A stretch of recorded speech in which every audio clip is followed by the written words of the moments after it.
All right, Coach Day, thank you very much for joining us. We'll let you start with an opening statement if you'd like. Yeah, really excited to be 4-0. Coming off the bye week there, and just looking back on everything we've been through in the last few months, to be 4-0, be first place in the Big Ten East, big deal. Couldn't be prouder of this team. I think when you get into a game like this, either the emotions run high, but most people don't know what these guys have been through. They don't understand the sacrifices that have been made. They haven't seen their families in months. When they leave the facility, they're isolated in their room, not allowed to go anywhere because of this virus. And this family is stuck together. Man, we said going into the game, we just have to figure out a way to win this game. That's all that matters, is that you win. And, that's just the way that we were all brought up in playing sports. You win the game. That's it. Now, there's a lot of things in this game that were unbelievable. I thought the start in the game was ridiculous. The energy that we came out with was as good as I've seen. We played really well in the first half.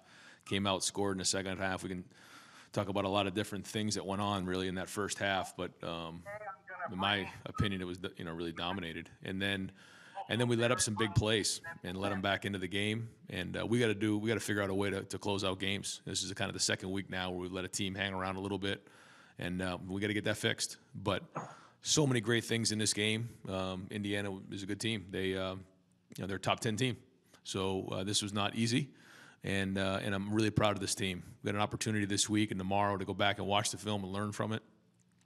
But to be 4-0 right now, after we weren't even playing football a few months ago. Now we're back in this thing and we're rolling. And again, really proud of this team and the coaches. All righty, we'll start the questioning with Jared Smalley, WCMH. Jared? Hey, Ryan, obviously you want to coach aggressive. Can you walk us through the sequence there, 4th down and a yard around the 7-yard line? You decide you've got a young kicker. You decide not to kick it. You decide to go for it on 4th. You don't get it. Can you walk us through what you're thinking about in that moment?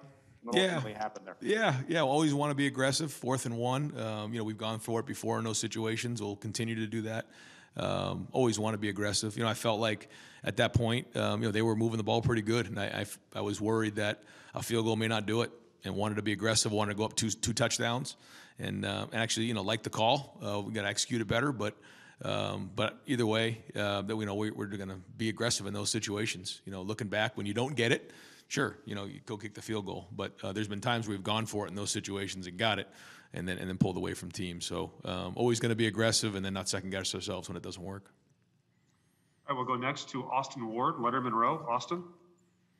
Ryan, I think most programs in the country would gladly trade positions with you to look at that stretch that you put together when it was 35-7. That's about as dominant as you could play. So is it a concern for you that you still are looking for this full 60 minutes, or are you pleased with what you can do when you're at your top gear there? Yeah, no, definitely not pleased. A long way from pleased. I mean, we got ways to go, but we've played 4 games. It's almost Thanksgiving. And so it's just very, very bizarre. And there's just so much that has gone into the season that these kids have been through that, to the average person, they don't quite get that part of it. They wouldn't understand. But when you're in an environment like this, when there's no fans and you have to bring your own energy, it's just a different dynamic. And I think that's why you're seeing so much strange things that have gone on this year. Not making excuses. I'm just calling it for what it is. And we have to keep growing and get better and learn to adapt in this environment. And it seems to me like whatever the reason is, we're just the last 2 weeks, we haven't been able to finish that. We came out and scored right out of the gate in the second half, so I was jacked up. I thought we were going to run away with it. We didn't. So we got to coach better, and we got to execute better. All right, we'll go next to Bill Landis from The Athletic. Bill? Ryan, how would you assess the play on the back end of your defense, and also just how that's being coached at the moment? Yeah, I think a little inconsistent. There was some big plays there. That Shaun Wade's pick 6 was huge. In the game. That was a big play. Anytime you get a defensive score like that, that was big. I thought when our defense got those stops after the interceptions and sudden change, that was really big. And I also thought that, I think it was Marcus Hooker who it was a big play. We got him down. We created the fumble at the end of the half, go in a 2-minute drill and score right there. That was huge as well. But there was big plays. There was plays that, really, if we don't give up those big plays, you probably run away with this game. But we did. I think it's 491 yards passing. I mean, that's way too much. Good news is, we obviously stopped the run. I mean, there was no run game at all. It was all passing. So yeah, gonna go back, watch the film, and kind of figure out, you know, where these issues are that are creating these big plays. Because when you stop with the big plays, then you'll be in pretty good shape. But that's a part of playing great defense, and we got to get that changed. All right, next up, Dan Hope, 11 Warriors. Dan?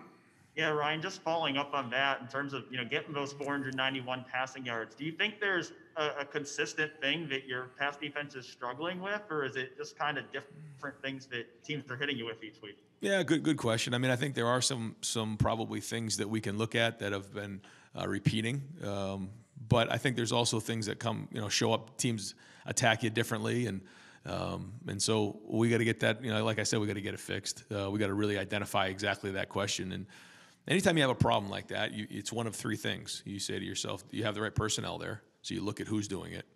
And then the second thing is, what is the scheme?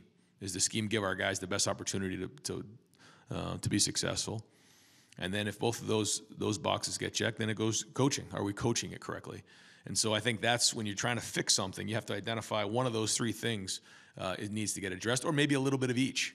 And so that's what Sundays are for. And again, if you look at the first half, it's not like we're not capable of doing it, because we did it. There was some really good football being played there for a good chunk of this game. So where are those gaps that we need to fill in? We got time for two more. We'll go first to Bill Rabinowitz from the Columbus Dispatch. Bill. Yes, Ryan. Justin has obviously been very careful with the ball in his career here. Today, 3 picks. Could you kind of assess his performance and the issues you saw in those interceptions in particular? Yeah, really gutsy, really tough. I mean, he got hit today. We knew going in that it was going to be a high-risk, high-reward game. That's the way that they are, and that you have to continually be aggressive. The first interception really wasn't a great read by him. He had Chris on the in cut. He thought he saw it too high. It went to a 1 high. So I know he wants to have that one back. A few other ones, I think he tried to force it a little bit too much. But overall, I thought he played really gutsy. He made some big-time throws. And they were blitzing. We knew they're blitzing every snap. I mean, literally every snap. So there was going to be negative plays. There was going to be some big plays. And that's kind of how it played out. And we did have 607 yards of total offense. So 300 yards rushing. Justin, he went for 300 yards passing and 78 yards rushing. Just amazing. But certainly want to have those plays back and those interceptions back. But at the same time, you have to be aggressive, and you have to go at them. You can't be on your heels when you play against a defense like this. And so a lot to learn from. But overall, the production was really good. But we got to clean up those turnovers. And we'll wrap up Coach Day with Doug Lamarice, Cleveland.com. Doug. Ryan, you referenced when you have an issue, you have to figure out whether it might be personnel, scheme, or coaching. I know this might be a tough question post-game. If you ever do come to decisions that it is personnel, how do you decide? What are those decisions like when you think, hey, maybe in the middle of the season we have to put some different guys on the field? Are those difficult decisions to make, or is that just part of it? No. Sometimes you have to make hard decisions. That's part of coaching. And again, usually when you assess something like that, it's not like, okay, it's only this. It's usually a little bit of this, a lot of this, maybe a little bit here and there. And if you tighten up all three of those areas, usually you see improvement. But yeah, at the end of the day, you have to put the best players on the field to make play. We believe in our guys. We have confidence in our guys. So I'll be very surprised if we have to make any changes, but maybe we will. I know we have to watch the film and see, because almost 500 yards offense in terms of passing is too much, and that's not acceptable. So we got to get that fixed.